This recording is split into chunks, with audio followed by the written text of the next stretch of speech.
Blamo here.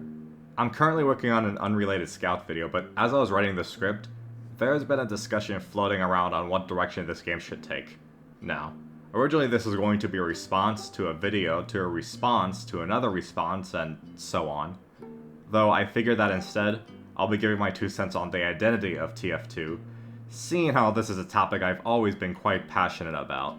So here's the bottom line. If you were to ask me what the future of this game should be, whether that be casual or competitive, well, I wouldn't just sum it down to a convenient phrase, as there are some caveats. First and foremost, I do feel that the casual experience should be preserved. After all, it is what's currently separating TF2 from its peers in a sea of competitive shooters, and thus has attained an audience that I would consider niche if not for its size. So, that means the future is casual, right? Well, no. TF2 bolsters a unique set of systems related to wildly different skills, many of which you'd be hard-pressed to find in more popular games. It's why I still stick with TF2 despite its more casual and chaotic approach. Currently, I find that the game is in the midst of an identity crisis.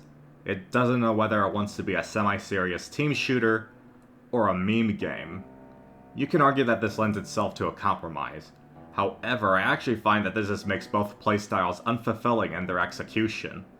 Why try to hone in on your damage if you can just die to a random crocket right then and there? Why try slapping people with a fish if your team is getting rolled and you can barely leave spawn? In essence, one mentality just ends up sabotaging the other. Above all else, I fear that the sheer craftsmanship of this game is gradually being overlooked as old school shooter concepts are left forgotten in the industry. Admittedly, it's a selfish desire, but there is nothing quite like the feeling of barely dodging projectiles as you move in for a clean meat shot, how it feels to rocket jump, or even just landing a nice headshot on a fast-moving target. In a 12v12 setting, there isn't an incentive to exercise these mechanics aside from being fun to do. They shouldn't just be optional.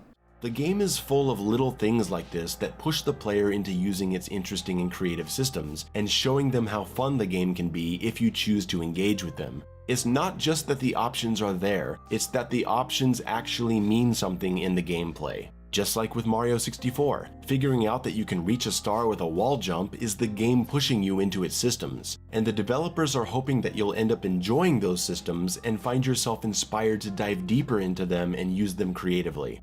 If every star could be collected by ignoring the game's systems, the systems would have no reason to exist. So where am I going with all of this? Well, generally I believe that TF2 should at least indirectly push players into executing the game's own dynamics, and perhaps help them further hone in on their skills, at least at their own pace. I'm not suggesting that I want you to play what I deem the right way, as I find that many of these mechanics also relate to the different unlocks you can use, such as the Force of Nature, or the Beggar's Bazooka. And generally any playstyle is pretty much viable in a pub setting, just as long as you have the skill and team to back you up. Of course, TF2's balancing should also reflect on that focus. Obviously this would include disabling random crits, random spread, and if we're feeling extra brave, a rework tutorial. Last and certainly not least, I'd like to see weapon balancing revamped. Currently I feel that a lot of unlocks are frustrating to fight, not because they're letting players use that frustration as a learning moment, but for really no good reason. What does the Natasha teach me when I'm fighting it? Don't get shot? Even if the heavy is just peppering me from far away? In contrast, Engineer as a whole encourages teams to push in as a unit instead of just trickling in.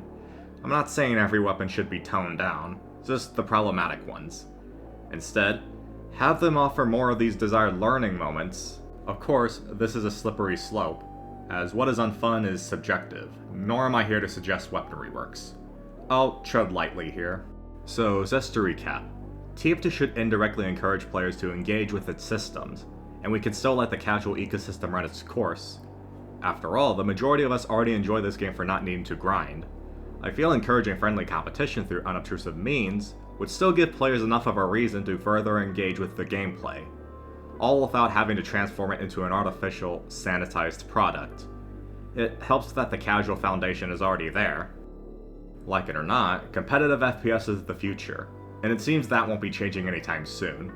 Remember, older players will eventually find themselves burnt out or with changing tastes, and we can't just rely on new faces discovering the game just because they enjoy a lot of these older concepts.